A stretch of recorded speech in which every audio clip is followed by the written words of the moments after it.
And I'm Dr. Corvil, I'm from Haiti. I thank CARPHA for the invitation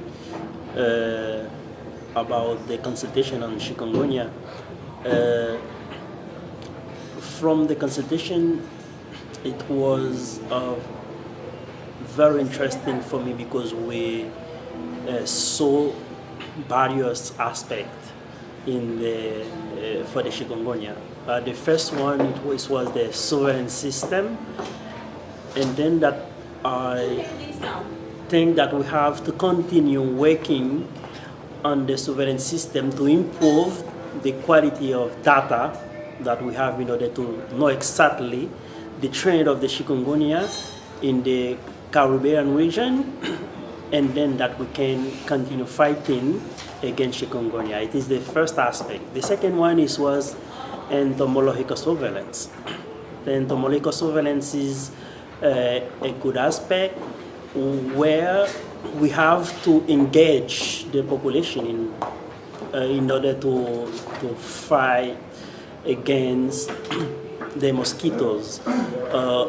We learn a lot of things, and we have to continue making researches in this aspect in order to improve the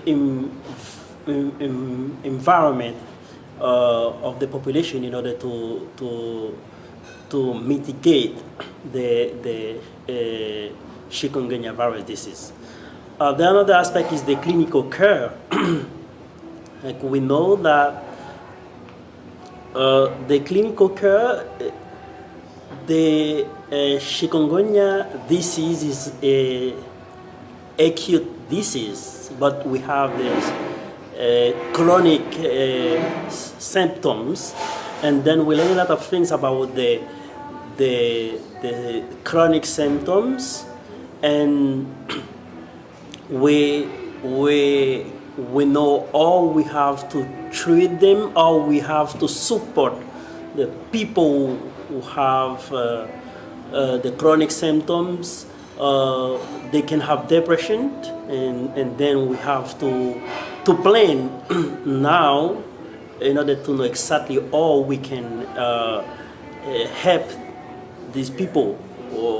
Overall, people who has more than 45 years will develop chronic symptoms in order to help them to live with the symptom, or to mitigate, to reduce the intensity of the symptoms. So, the other things is the researches. The researches is very interesting, but today if they ask you what is the prevalence of chikungunya in one country in the Caribbean level, because maybe we don't know it, and then we learn from the consultation that we have to continue making researches, not only to determine the seroprevalence of the chikungunya in each country, but we have to continue working on vertical transmission, the transmission from mother to child. We have to continue working on chronic disease. We have to continue working on the phylogenetic or the sequences of the country of the disease, and then we have to carry up. We have to carry up some studies about the comorbidity, between dengue, chikungunya, malaria, and virus. I think it is a good opportunities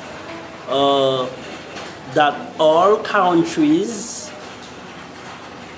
in the Caribbean region had to improve the knowledge about chikungunya, and then that we have to see how we have to find funding in order to continue fighting against chikungunya. Thank you.